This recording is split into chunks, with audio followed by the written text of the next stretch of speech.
Hello friends, Asif को कहानियों के महाराज चैनल में स्वागत है। आज हम आसिफ के लिए एक नया कहानी लेके आए हैं। इस कहानी का नाम है स्वप्न पिशाचन। चलिए इस कहानी को सुनते हैं। मनोज अपने काली कार से अपने ऑफिस जा रहा था। तभी उसे पीछे से किसी का आवाज़ सुनाई देता है। मनोज पीछे देखता है तो वो दिया थी। दिया मनोज के ही ऑफिस में काम करती थी। दिया मनोज के पास आती है और उससे कहती है, सर क्या आप मुझे लिफ्ट दे सकते हैं? मनोज कुछ देर सोचता है और दिया से बोलता है, या ज़रूर, आ जाओ। दिया मनोज को धन्यवाद करती हुई कार में बैठ जाती है। मनोज कार को स्टार्ट करता है और चलाने लगता है। तभी दिया मनोज से कहती है, सर मुझे माफ़ कर दीजिए, मैंने कल वाला प्रोजेक्ट कंप्लीट नहीं कर पाई, मुझे कल बुखार लगा था। मनोज कहता है, ओह कोई बात नहीं। दिया चैन की सांसें लेती है।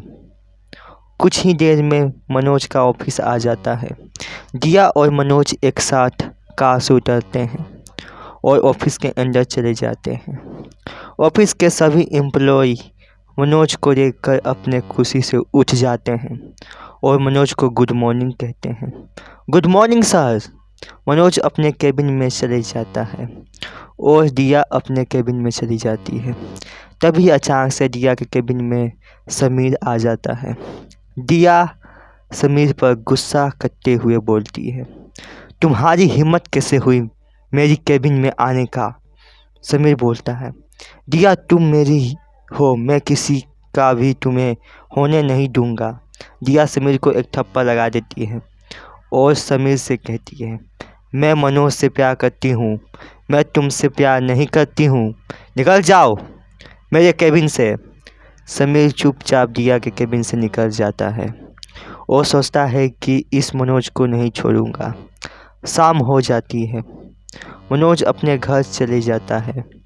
समीर मनोज के घर आने का इंतज़ार कर रहा था। तभी मनोज घर के अंदर आ जाता है। समीर मौके का इंतज़ार कर रहा था।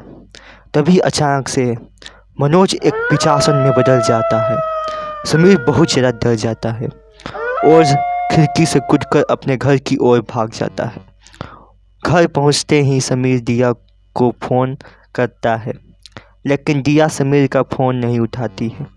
कुछ दिनों से दिया के सपने में मनोज आ रहा था। दिया बहुत परेशान हो गई थी क्योंकि हर रोज़ मनोज दिया के सपने में आता था। धीरे धीरे दिया कमज़ोर होने लगी थी। पूरा बदन दर्द करने लगता है।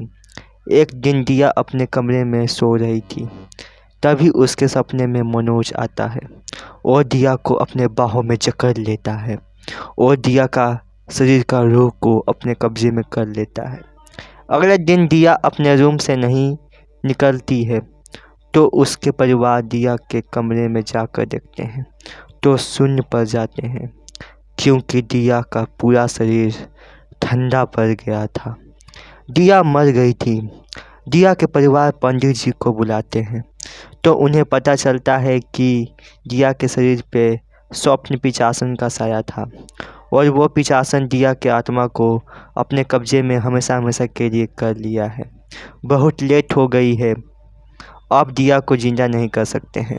तो दोस्तों, अगर ये कहानी आप सभी को पसंद आए तो हमारे चैनल को लाइक कमेंट सब्सक्राइब जरूर कर दीजिएगा दोस्तों। चलिए गुड बाय।